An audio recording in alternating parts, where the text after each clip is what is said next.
Hello ನಮಸ್ಕಾರ ಎಲ್ಲರಿಗೂ.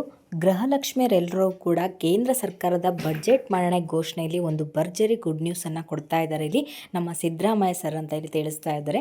ಹಾಗಾದರೆ ಗೃಹಲಕ್ಷ್ಮಿಯರೆಲ್ಲರೂ ಕೂಡ ಒಂದು ಭರ್ಜರಿ ಗುಡ್ ನ್ಯೂಸ್ ಆಗಿರೋದ್ರಿಂದ ಏನಪ್ಪ ಒಂದು ಗುಡ್ ನ್ಯೂಸ್ ಅಂತೇಳಿ ಸಂಪೂರ್ಣ ಮಾಹಿತಿನ ನಾನು ಇವತ್ತಿನ ವೀಡಿಯೋದಲ್ಲಿ ತಿಳಿಸ್ಕೊಡ್ತೀನಿ.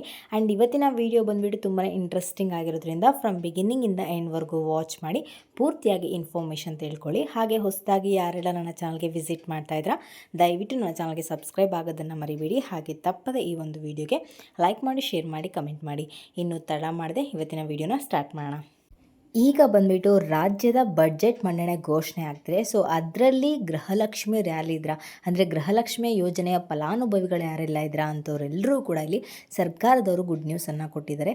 ಇಲ್ಲಿ ನಮ್ಮ ಸಿದ್ದರಾಮಯ್ಯ ಸರ್ ಅವರು ಬಂದುಬಿಟ್ಟು 17ನೇ ಬಾರಿಗೆ ಬಡ್ಜೆಟ್ ಮಂಡನೆ ಘೋಷಣೆ ಮಾಡ್ತಾ ಇರೋವಂಥದ್ದು ಈ ಒಂದು ಟೈಮಲ್ಲಿ. ಸೊ 17 ಬಾರಿ ಮಾಡಿರೋವಂಥದ್ದು. ಸೊ ಇದರಲ್ಲಿ ಈ ಬಾರಿ ಗೃಹಲಕ್ಷ್ಮಿಯರಿಗೆ ಅಂತಲೇ ಇಂತಿಷ್ಟು ಹಣ ಅಂತೇಳಿ ತೆಗೆದಿಟ್ಟಿದ್ದೀವಿ ಅಂತೇಳಿ ತಿಳಿಸ್ತಾ ಇದ್ದಾರೆ. ಸೊ ಇದೊಂದು ಗುಡ್ ನ್ಯೂಸ್ ಅಂತಲೇ ಹೇಳ್ಬೋದು. ಯಾಕೆಂದರೆ ಪ್ರತಿ ತಿಂಗಳು ಕೂಡ ಸಾಕಷ್ಟು ಮಹಿಳೆಯರು ಕಂಪ್ಲೇಂಟ್ ಮಾಡ್ತಾಯಿದ್ರು. ಏನಪ್ಪ ಅಂದರೆ ನಮಗೆ ಕರೆಕ್ಟಾಗಿ ಗೃಹಲಕ್ಷ್ಮಿ ಹಣ ಬರ್ತಾ ಇಲ್ಲ, ಕರೆಕ್ಟಾಗಿ ತಿಂಗಳಿಗೆ ಸಿಗ್ತಾ ಇಲ್ಲ ಅಂತೇಳಿ ಪ್ರತಿ ಬಾರಿ ಕಂಪ್ಲೇಂಟ್ ಎಲ್ಲ ಅದೇ ಆಗ್ತಾ ಇರ್ತಿತ್ತು. ಸೊ ಸಾಕಷ್ಟು ಮಹಿಳೆಯರು ಕೂಡ ಇದ್ರ ಬಗ್ಗೆ ನ್ಯೂಸಲ್ಲಾಗಿರ್ಬೋದು ಅಥವಾ ಸೋಷಿಯಲ್ ಮೀಡಿಯಾದಲ್ಲಾಗಿರ್ಬೋದು ಎಲ್ಲ ಕಡೆ ಇದೊಂದೇ ವಿಚಾರಗಳು ಹರಡ್ತಾ ಇತ್ತು. ಸೊ ಇದರಿಂದ ಕೂಡ ಸರ್ಕಾರದವರು ಒಂದು ಮುನ್ನೆಚ್ಚರಿಕೆನ ತಗೋಬೇಕು ಅಂತ ಹೇಳಿ ಸರ್ಕಾರದವರು ಈ ಬಾರಿ ನಿರ್ಧಾರ ಮಾಡಿರುವಂಥದ್ದು.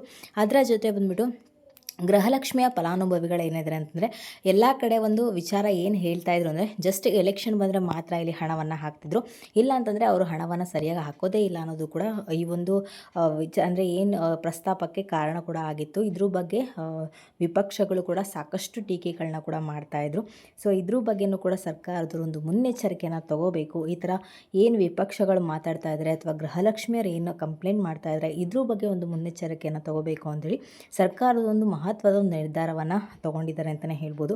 ಸೊ ಮಹತ್ವದ ನಿರ್ಧಾರ ಅಂದ ತಕ್ಷಣ ನೀವು ಅನ್ಕೋಬೋದು ಗೃಹಲಕ್ಷ್ಮಿ ಹಣ ಹೆಚ್ಚಳ ಮಾಡಿದಾರೇನೋ ಅಂಥೇಳಿ. ಸೊ ಖಂಡಿತವಾಗಲೂ ಕೂಡ ಇಲ್ಲ, ಇಲ್ಲಿ ಗೃಹಲಕ್ಷ್ಮಿ ಹಣ ಹೆಚ್ಚಳ ಮಾಡ್ತಾ ಇಲ್ಲ. ಸೊ ಅದ್ರ ಬಗ್ಗೆ ಕ್ಲಾರಿಟಿಯನ್ನು ಕೊಟ್ಟಿದ್ದೀನಿ. ಸೊ ಬೇರೆ ಚಾನಲ್ಗಳಲ್ಲಿ ಯಾವುದೇ ಒಂದು ನ್ಯೂಸ್ ಬಂದರೂ ಕೂಡ ಯಾವುದೇ ಕಾರಣಕ್ಕೂ ಕೂಡ ನಂಬೋಕೆ ಹೋಗಬೇಡಿ. ಯಾವುದೂ ಕೂಡ ಗೃಹಲಕ್ಷ್ಮಿ ಹಣ ಹೆಚ್ಚಳ ಆಗಿಲ್ಲ. ಸೊ ನಿಮ್ಗೇನು ಪ್ರತಿ ತಿಂಗಳು 2,000 ರೂಪಾಯಿ ಹಣ ಬರ್ತಿತ್ತು ಅದೇ ರೀತಿ ಕೂಡ ಪ್ರತಿ ತಿಂಗಳು ಕೂಡ 2,000 ರೂಪಾಯಿ ಹಣ ಬರುತ್ತೆ. ಆ್ಯಂಡ್ ಗೃಹಲಕ್ಷ್ಮಿ ಸಂಘ ಏನು ಓಪನ್ ಆಗುತ್ತೆ ಆ ಒಂದು ಟೈಮಲ್ಲಿ ನಿಮಗೆ 2,000 ರೂಪಾಯಿ ಬದಲಿಗೆ 1,800 ರೂಪಾಯಿ ಹಣ ಜಮೆ ಆಗುತ್ತೆ. ಸೊ ಅದ್ರ ಬಗ್ಗೆ ಕಳೆದ ವಿಡಿಯೋದಲ್ಲಿ ಕ್ಲಾರಿಟಿಯನ್ನು ಕೊಟ್ಟಿದ್ದೀನಿ.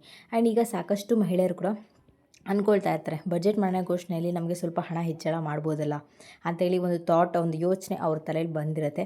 ಸೊ ನಿಮ್ಮಲ್ಲಿ ಯಾರಿಗಾದರೂ ಇಲ್ಲ ನಮಗೆ ಗೃಹಲಕ್ಷ್ಮಿ ಹಣ ಹೆಚ್ಚಳ ಆಗಬೇಕು, ಇದ್ರ ಬಗ್ಗೆ ನಿಮ್ಮ ಅನಿಸಿಕೆ ಏನಂತೇಳಿ ದಯವಿಟ್ಟು ಕಮೆಂಟ್ಗಳ ಮುಖಾಂತರ ತಿಳಿಸಿ. ಸೊ ಪ್ರತಿ ಬಾರಿ ಹೇಳ್ತಾ ಇರ್ತೀನಿ, ನಿಮ್ಮ ಒಂದು ಕಮೆಂಟ್ ತುಂಬ ಅಂದರೆ ತುಂಬಾ ಮುಖ್ಯ ಆಗುತ್ತೆ ಆ್ಯಂಡ್ ಸರ್ಕಾರಕ್ಕೂ ಕೂಡ ಮುಟ್ಟುತ್ತೆ. ಹಾಗಾಗಿಬಿಟ್ಟು ದಯವಿಟ್ಟು ಈ ಒಂದು ವಿಡಿಯೋ ಮುಖಾಂತರ ನಿಮಗೆ ತಿಳಿಸೋದೇನೆಂದರೆ ಇದ್ರ ಬಗ್ಗೆ ನಿಮ್ಮ ಅನಿಸಿಕೆ ಏನು, ಗೃಹಲಕ್ಷ್ಮಿ ಹಣ ಹೆಚ್ಚಳ ಮಾಡಬೇಕಾ, ಏನಿದು ರಾಜ್ಯ ಸರ್ಕಾರದ ಬಡ್ಜೆಟ್ ಮಂಡನೆ ಘೋಷಣೆಯಲ್ಲಿ ಗೃಹಲಕ್ಷ್ಮಿಯರಿಗೆ ಅಂತೇಳಿ ಇಂತಿಷ್ಟು ಹಣವನ್ನು ತೆಗೆದಿಟ್ಟಿದ್ದೀವಿ ಅಂತ ಹೇಳ್ತಾ ಇದ್ದಾರಲ್ಲ ಆ ಒಂದು ಹಣದಲ್ಲಿ ಹೆಚ್ಚಳವನ್ನಾಗಿ ಅಂದರೆ ಯಾವೊಂದು ಟೈಮಲ್ಲಿ ಇದರಲ್ಲೇ ನಮಗೆ ಹೆಚ್ಚಳ ಮಾಡಬೇಕಾ ಮಾಡಬಾರ್ದು ಅನ್ನೋದನ್ನು ಕಮೆಂಟ್ ಸೆಕ್ಷನಲ್ಲಿ ತಿಳಿಸಿ. ಸೊ ನಿಮ್ಮ ಒಂದು ಅಭಿಪ್ರಾಯ ಕೂಡ ಸರ್ಕಾರಕ್ಕೆ ಮುಖ್ಯ ಆಗುತ್ತೆ. ಹಾಗಾಗಿಬಿಟ್ಟು ಕಮೆಂಟಲ್ಲಿ ತಿಳಿಸಿ ನಿಮಗೆ ಹೆಚ್ಚಳ ಆಗಬೇಕಾ, ಇರೋ ಅಷ್ಟನ್ನೇ ಕರೆಕ್ಟಾಗಿ ಕೊಟ್ಟರೆ ಸಾಕಾ, ಅಥವಾ ಗೃಹಲಕ್ಷ್ಮಿ ಸಂಘಕ್ಕೆ ನಾವು ಸೇರೋದಿಲ್ಲ 1,800 ರೂಪಾಯಿ ನಮಗೆ ಬೇಡ ಬರೀ 2,000 ರೂಪಾಯಿನೇ ಕರೆಕ್ಟಾಗಿ ಕೊಟ್ಕೊಂಡು ಹೋಗಿ ಅನ್ನೋದಿದೆಯಾ, ಏನು ನಿಮ್ಮ ಅನಿಸಿಕೆ ಅಂತೇಳಿ ಕಮೆಂಟಲ್ಲಿ ತಿಳಿಸಿ. ಇನ್ನು ಗೃಹಲಕ್ಷ್ಮಿಯರಿಗೆ ಅಂತೇಳಿ ಇಂತಿಷ್ಟು ಹಣವನ್ನು ತೆಗೆದಿಟ್ಟಿದ್ದಾರೆ ಅಂತ ನನಗೆ ಹೇಳಿದೆ. ಸೊ ಇಂತಿಷ್ಟು ಹಣ ತೆಗೆದಿಟ್ಟಿದ್ದಾರೆ ಅಂದರೆ ಎಷ್ಟು ಹಣ ತೆಗೆದಿಟ್ಟಿದ್ದಾರೆ ಅಂತೇಳಿ ನೀವು ಕೇಳೋದಾದರೆ, ಸೊ ಗೃಹಲಕ್ಷ್ಮಿಯರಿಗೆ ಅಂತಲೇ ಈಗೇನು ನೆಕ್ಸ್ಟು 26 ಮತ್ತು 27ನೇ ಸಾಲಿನ ಏನು ಬಜೆಟ್ ಮಂಡನೆ ಘೋಷಣೆ ಆಗುತ್ತೆ ಆ ಒಂದು ಟೈಮಲ್ಲಿ ನಿಮಗೆ ಅಂದರೆ ಈ ಒಂದು ಟೈಮಲ್ಲಿ ನಿಮಗೆ ಗೃಹಲಕ್ಷ್ಮಿಯರಿಗೆ ಅಂತೇಳಿ 28 ಕೋಟಿ ಹಣವನ್ನು ತೆಗೆದಿಟ್ಟಿದ್ದೀವಿ ಅಂತ ಹೇಳಿ ತಿಳಿಸ್ತಾ ಇದ್ದಾರೆ. ಸೊ ಇದೊಂದು ಖುಷಿ ವಿಚಾರ ಅಂತಲೇ ಹೇಳ್ಬೋದು.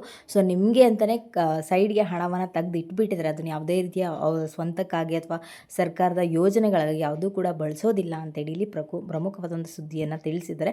ಸೊ ನಿಮಗೆ ಇನ್ನು ಮುಂದೆ ಪ್ರತಿ ತಿಂಗಳು ಕೂಡ ಕರೆಕ್ಟಾಗಿ ಹಣ ಜಮೆ ಆಗುತ್ತೆ ಅಂತೇಳಿ ಕೂಡ ಮಾಹಿತಿಯನ್ನು ಕೊಟ್ಟಿದ್ದಾರೆ. ಸೊ ಇನ್ನು ಮುಂದೆ ಯಾರಿಗೂ ಕೂಡ ಭಯ ಪಡೋ ಅಗತ್ಯ ಇಲ್ಲ. ನಿಮಗೆ ಏನು ಹಣ ಪ್ರತಿ ತಿಂಗಳು ಕರೆಕ್ಟಾಗಿ ಬರ್ತಾ ಇಲ್ಲ ಅನ್ನೋದೇನು ಸಮಸ್ಯೆ ಇತ್ತು ಅದು ಇನ್ನು ಮುಂದೆ ಬರೋದಿಲ್ಲ ಅಂತ ಕೂಡ ಇಲ್ಲಿ ಸರ್ಕಾರದವರು ಹೇಳ್ತಾ ಇದ್ದಾರೆ. ನಿಮ್ಗಂತಲೇ 28 ಕೋಟಿ ಹಣವನ್ನು ತೆಗೆದಿಟ್ಟಿದ್ದೀವಿ ಅಂತ ಕೂಡ ಇಲ್ಲಿ ತಿಳಿಸ್ತಾ ಇದ್ದಾರೆ. ಸೊ ಇದೊಂದು ಖುಷಿ ವಿಚಾರ ಅಂತಲೇ ಹೇಳ್ಬೋದು. ಸೊ ಸಾಕಷ್ಟು ಗೃಹಲಕ್ಷ್ಮಿಯರೆಲ್ಲರೂ ಕೂಡ ಕೂಡ ನಮಗೆ ಹಣ ಸರಿಯಾಗಿ ಬರ್ತಿಲ್ಲ ಅನ್ನೋದೇ ಅವರ ಮೇಜರ್ ಪ್ರಾಬ್ಲಮ್ ಆಗಿತ್ತು. ಸೊ ಇದರಿಂದ ಈ ಒಂದು ಬಜೆಟ್ ಮಂಡನೆ ಘೋಷಣೆಯಿಂದ ಅವ್ರ ಪ್ರಾಬ್ಲಮ್ ಸಾಲ್ವ್ ಆಗಿದೆ. ಸೊ ಒಂದು ಖುಷಿ ವಿಚಾರ ಅಂತಲೇ ಹೇಳ್ಬೋದು. ಸೊ ಇದಾಗಿರುತ್ತೆ ಇವತ್ತಿನ ಹೊಸ ಅಪ್ಡೇಟ್ ಬಂದುಬಿಟ್ಟು. ನಿಮಗೇನಾದರೂ ಈ ಒಂದು ವಿಡಿಯೋ ಇಷ್ಟ ಆಯಿತು ಅಂದರೆ ದಯವಿಟ್ಟು ನನ್ನ ಚಾನಲ್ಗೆ ಸಬ್ಸ್ಕ್ರೈಬ್ ಆಗೋದನ್ನು ಮರಿಬೇಡಿ. ಹಾಗೆ ತಪ್ಪದೆ ಈ ಒಂದು ವಿಡಿಯೋಗೆ ಲೈಕ್ ಮಾಡಿ, ಶೇರ್ ಮಾಡಿ, ಕಮೆಂಟ್ ಮಾಡಿ.